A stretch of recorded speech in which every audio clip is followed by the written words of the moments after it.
save everybody. And look, the Lord's just dealing with the Negroes, Hispanics, Native Americans, which are the Israelites, and all of Israel throughout the four corners of the earth. It's going to come like different nations, man. As for the rest of the people, the Lord likened the abundance of them unto spit, man.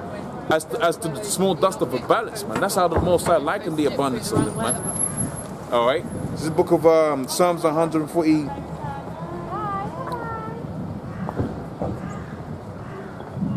47 and 19, it says, He showeth His word unto Jacob, His statutes and His commandments unto Israel. So the Lord's statutes and commandments, He gave those to who? To Negroes, Hispanics, Native Americans, the Israelites throughout the four corners of the earth, man.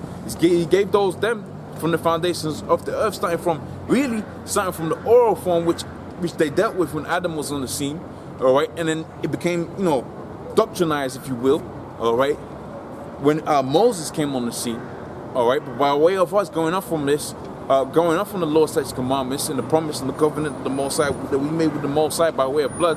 Psalm 50 and 5 talks about that. Who are the saints of the Most High?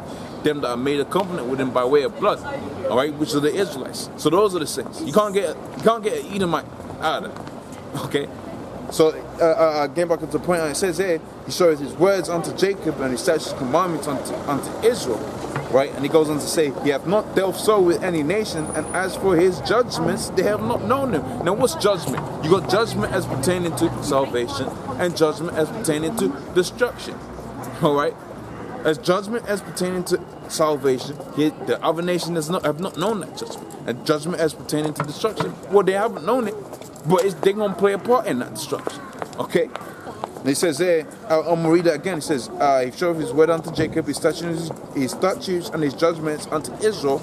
He hath not dealt so with any nation, and as for His judgments, they have not known them. Right? Praise ye the Most High. All right? Back in the book of John 17th chapter 9th verse, it says, I pray for them, I pray not for the world, but for them which Thou hast given me, for they are Thine. And all mine are Thine. All right? And are mine, and I am glorified in Him. So the outside is glorified within us by what us coming out here and pushing this word, right? Now let me get that in the book of, is it John? It might be Matthew the 10th chapter. I think it's Matthew 10. Puree. Yes. Puree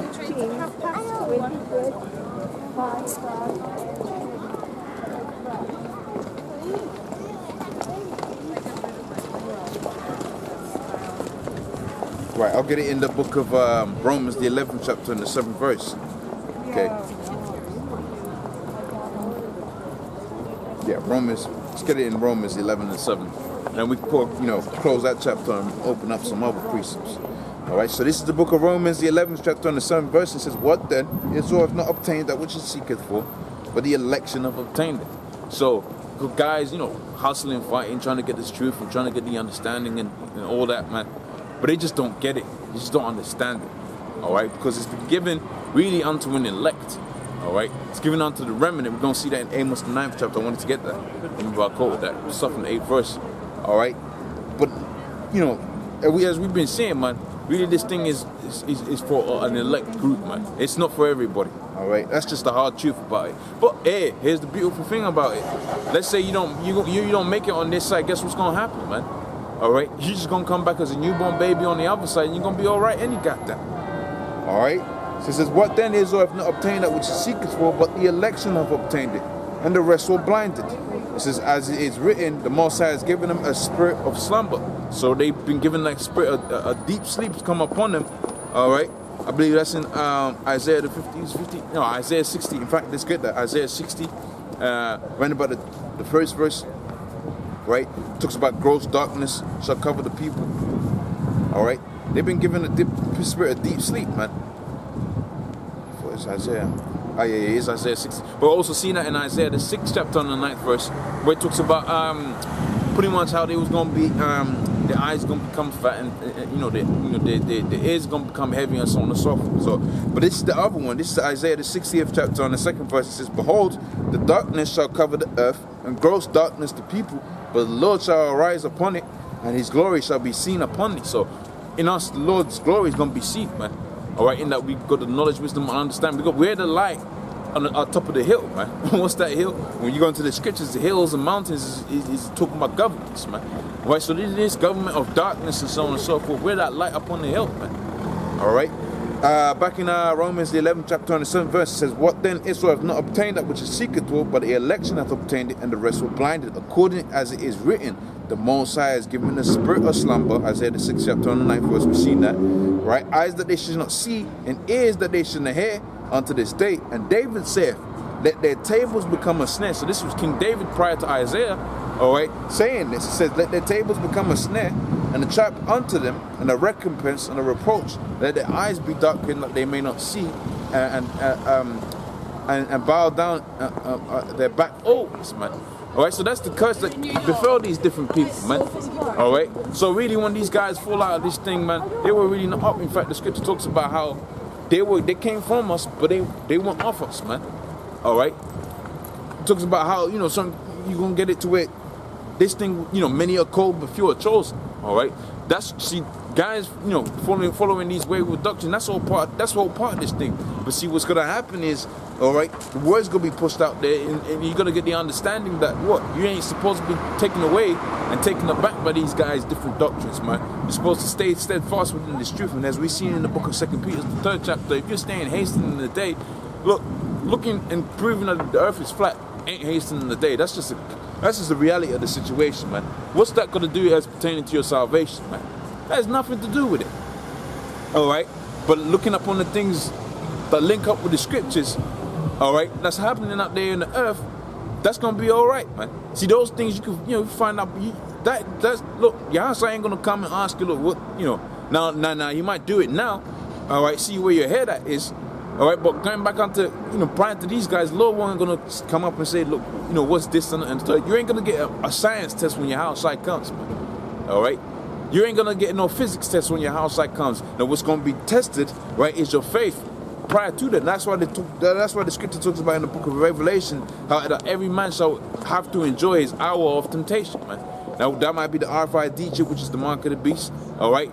That might be, you know, your scriptural integrity by way of this man, right, trying to force upon you his own doctrine, man, which is Esau.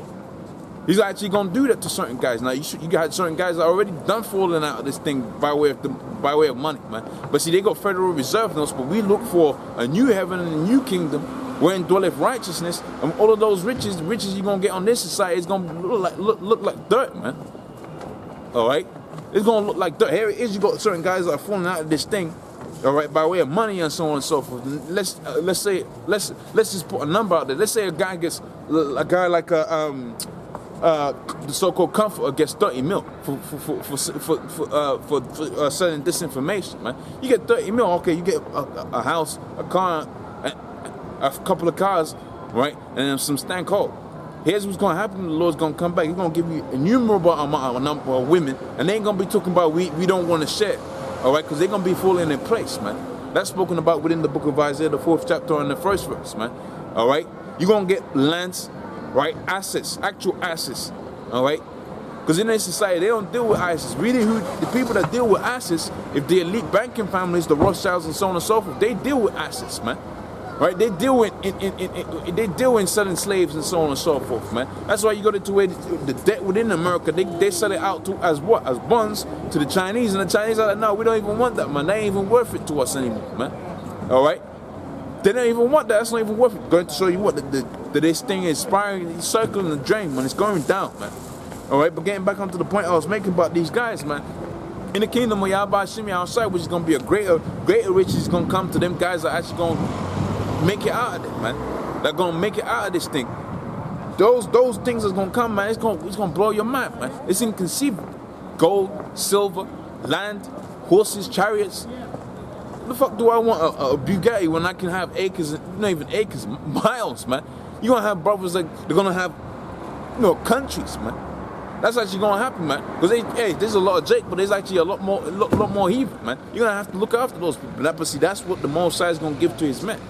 Right, quoting back onto what I was saying in the book of Revelation, 2nd chapter on the 25th verse. He that endureth and keepeth my works unto the end, to him will I give power over the nations, man. So the Lord's gonna give you power over these different nations to do what? To rule them, man. All right. That's what the Lord's going to give unto his elect men that's going to make it out of this thing. He's actually going to give them the power to rule over these different nations. In fact, I'm going to pull that out in Psalms 149th chapter.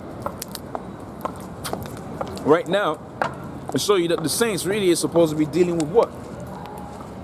With slaves, lands, riches, and so on and so forth, man. All right? So this is the book of Psalms, the 149th chapter, and after that I'm going to go to Isaiah the 13th. So this is the book of Psalms, the 149th chapter. All right? And I'm going to start from the top. It says, praise ye the Lord, sing unto him a new song. All right? And I believe in New Testament, that word new, when it talks about the new song in the book of Revelations, around about the 20th chapter maybe, is the word kainos, which means to be refreshed. And we're being refreshed in the understanding of this truth, because we was into this truth, right? But we went off, by way of hundreds and hundreds of years, we served captivity underneath the so-called white man and so on and so forth. But see, now we're coming back into that knowledge, right? So the Most High has refreshed us. We're singing unto him a new song, all right? So it says, praise ye the Lord and sing unto him a new song, right? Praise in the congregation of the saints. Let Israel, right? It's not talking about Ammon. It's not talking about Moab, because Moab actually think that they're going to be the next superpower, man. Right? They're going to be they think they're going to be a joint force with Russia out there, and they're going to be the new superpower. But see, the new superpower is going to be really the old superpower, which is going to be which is the old dominant force, man. All right? The fulfillment of Deuteronomy, the 7th chapter and the 6th verse, where it talks about thou art a holy people unto the Most High. The Most High set this up to be a special people unto himself above all people upon the face of the earth. So that's what's going to be the fulfillment of that. But see, guys have forgotten about that, man. All right? Hey, they actually think what the counsel they have taken, Psalms the 83rd chapter, or the counsel they have taken to destroy Jake, they actually think that they've accomplished that, man. They actually think they've done away with Jake, man. All right? But see, the Most High is bringing forth his people. In fact, get that in the book of Wisdom of Solomon, the 5th chapter. All right? Wisdom of Solomon, the 5th chapter and the 1st verse. It says, then shall the righteous man stand in great boldness before the face of such as afflicted him. When was then? Going back onto Ezekiel, the 36th chapter, where it says, son of man, speak unto these bones, all right? It says, Lord, they were very dry and so on and so forth, but, he spoke the word out, and, man got up, right? Dudes got up, started dancing and all of that. Just to put a picture in your head, but really that represents us coming into this knowledge, man, and pushing this word out, man. All right? So it says here, then shall the righteous man stand in great boldness before the face of such as afflicted him, and made no account of his labor. So work, but there's no account for that. And that goes to show you that this is talking about this society that we are living in right now, because this is where Jake really has caught the most hell, if you like. All right? That's where they call really the whole course of the earth right now, and how everything's built is built to oppress the Negroes, Hispanics, Native Americans. They go over there so dumb and foolish that they didn't even realize that. That's how far oppressed our people was. Because in Egypt we knew it was of Israel, all right? Underneath the Babylonians we knew it was of Israel. But in this society you don't even know you're a Jake, man. Talk about you're a black person and so on and so forth. So you're a person void of light. All right, going to show you that they've pretty much done they've tried to accomplish, right, the thing of destroying Israel off the earth. Well, see, scripture talks about here, then shall the righteous man stand in great boldness. All right, that's what the scripture talks about. It talks about how that knowledge really, even though they've tried to take it out of the earth, is going to come forth upon it. And you're going to see within the scriptures here, all right, great fear is going to fall upon these elite banking families, because they know that their end is near. And accompanying that with what it says in Revelations, that's why the scripture talks about how he's going to come down with a great wrath, knowing that he had a short time. When he sees these different camps in the four corners of the earth coming, now you're going to have it to where guys going to fall out and they're going to preach word with doctrines and so on and so forth. But ultimately, man, that's going to happen to where fear is going to fall upon the elite banking families, man. They was going to know that their time is short when that's going to come to pass, man.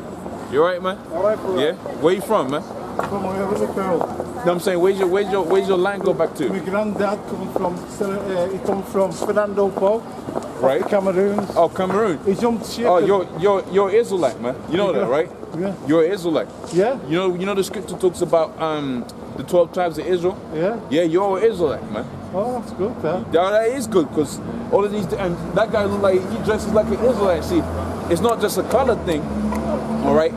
Well, what the scripture talks about is who's going to receive judgment, who's going to receive salvation, all right? When you look at the nitty-gritties of it, it's going to be an Israel thing, right? Namely, the 12 tribes of Israel, which are the Negroes, Hispanics, Native Americans, all right? But I can tell from your spirit and where you just told me where you're from, you're an Israelite, man. Now he looks like he might be like an Irish or something. All right, but he dresses. See, there you go, man. But you know what they call the Scots? They call them the niggas of Europe, man. Well, yeah, his child's the same colour as me. Well, he's somewhere over there. But yeah. Right, but you're an Israelite, man. You're an Israelite. Yeah. All right. You believe in the Most High? You into the scriptures and that? Yeah. John 3:16, yeah. John 3:16. Yeah. Oh well, you got to get the understanding of John 3:16, right? I'm going to find them. Okay. Right. So let me give you the understanding of John 3:16, if you will. All right. So you're talking about it's the book of John 3:16, and this will go to show you that really, and you should be happy that you're an Israelite, because really, the Lord didn't come back for everybody. All right. Let's see that within the scriptures. All right. It's the book of John, the 3rd chapter. And the 16th verse, and we're going to break it down, right? Both in the words, the precepts, everything about John 3:16 actually says a lot more than it's actually you see on the surface of it, as is all things within the scripture. So it says here in the book of John 3:16, for the Most High God, right, so loved the world. First question you got to ask yourself, well, what world? And we come back to that. We're going to come back to that word world. But in your mind, I want to build a picture in your mind and really get you to see what the scriptures really talking about. God so loved the world. The first question I'm asking is, what world? The world. Right? So, see, because on the surface of it, world can mean the whole world or a specific group. Because the football world is different from the basketball world. Oh, the cultural side. Right. Now, Football culture. Exactly, it's different. It's a different world, right? Yeah. Now I'm gonna let you just ponder upon that, and we're gonna see what's what within the scriptures. All right. It says, "Hey, they gave His only begotten Son, that whoso believeth on Him shall not perish and have everlasting life." Right? Everybody's favorite scriptures, because what? Because it encompasses everybody underneath the same banner. Now that doctrine actually comes from Babylon. All right, because if you remember what happened in Babylon, Nimrod wanted to build a tower against the flood of the Most High. So if an event like that ever happened again, all right, they would all be of one speech and one tongue and be underneath that banner. So actually everybody coming together is against the scriptures. Now let's break that down, all right, that scripture down, because that's actually a quote from the Old Testament, all right. It's the book of Isaiah, the 45th chapter rather more, and the 45th chapter and around about the 17th verse. Okay, Isaiah 45 and 17, right? Because all that John was doing there is quoting from the Old Testament. See, when he was on the scene, they already had the Old Testament. So he was saying, look, Lord gave His only begotten Son. You already know this. It's in the Old Testament. You know this. But see, the people he was talking to knew that the world that he was talking about was just Israel. Here's the proof. Isaiah 45 and 17. But Israel shall be saved in the Lord with an everlasting salvation. He shall not be ashamed nor confounded, world without end. You see that? All right. So right there in that scripture, Israel is a world on its own, and notice it's exactly the same words. So everlasting. It's like the chosen people. Exactly. It's the Most High's chosen people. That's His chosen people, of which you're one of the Lord's chosen people, man. All right. Now here's the proof that you're one of the chosen people of the Most High. All right. Deuteronomy, the 28th chapter, on the 68th verse. Now these are the bread and butter scriptures, all right? But they're so important into the times that we're going in right now, because what? Because destruction is going to come play forth by way of that World War III, man. All right, and that World War III is going to play out with who? Russia, the USA, China, and so on and so forth. And that's all spoken about within the scriptures, all right? But let's prove that, because we got the understanding of John 3:16 now, right? You understand that, all right? Now I might come back to that in the book of Romans, the 9th chapter, right? Just to give you the better edification. Now this goes to prove that the Jews are black, right? Of course. The real Jews are black, all right? Yeah. And this is our people, right? Deuteronomy, the 28th chapter, on the 68th verse, it says, "And the Lord shall bring thee into Egypt again with ships." All right. Now let's understand what's happening there. You're gonna go back into Egypt. Now what is Egypt? Egypt is the land of the black. Right. That's what it means, Egypt, the land of Not like quite, Israel. not quite. Israel means the land of the black. Right, now Egypt is a Greek term, right? It was a Greek word that was imposed on the land of Mizraim, which was one of the sons. The Greeks went to Egypt. So I do believe that. No, we're just talking about the words. We're just talking about the Okay, words, then. so we understand what it's talking about Alright, here. yeah. But the Greeks conquered Egypt, which was ruled by black people. That's how we know Moses, when they said Moses the Egyptian, that he was black. But when the Greeks came up into there, they renamed the land Egypt, which means captivity. Just means captivity, land of captivity, all right? So he said, so if I translate now, he said, the Lord shall bring thee back into captivity again with ships. Who's that talking about? The Negroes out there in America. Yeah. You was going to go back into captivity by way of ships. Here's where it gets deeper, right? It says, by way of I spoke unto thee, thou shalt see it no more again, and they shall be sold to your enemies for bondmen and bondwomen. What group of people did that happen to? That's happened. What group of people? The Negroes. Black people. All right, so who's Slavery. this talking about? That's talking about It's talking about the black specifically the Negroes, but ultimately all the 12 Israel, tribes. exactly, all the 12 tribes was 12 got tribes. into that, all right. And no man shall buy you. Now, what does it say? No man shall buy you. In other words, you're a free man again, no one shall buy you. Not quite, because when this happened, which was 1400s, 1500s, 1600s, Yeah. you had it to where you had Joshua. The most come over. The most, no, this was 14 days. Yeah, around about that time. Sorry about it. All right. I'm in the same place, so if you come round again, I'm talking.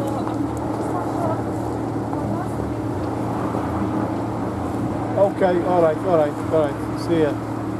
All right, so basically when we went into slavery, before that you had Joshua, you had Moses, and so on and so forth. They bought the people. They delivered them. Yeah. Does that make sense? So no one was going to buy you. You wasn't going to have a Marcus Garvey. You wasn't going to have a Martin Luther King that was going to be set up to deliver the people. Because ultimately this is the end times where the Lord was going to come back and he was going to deliver the people.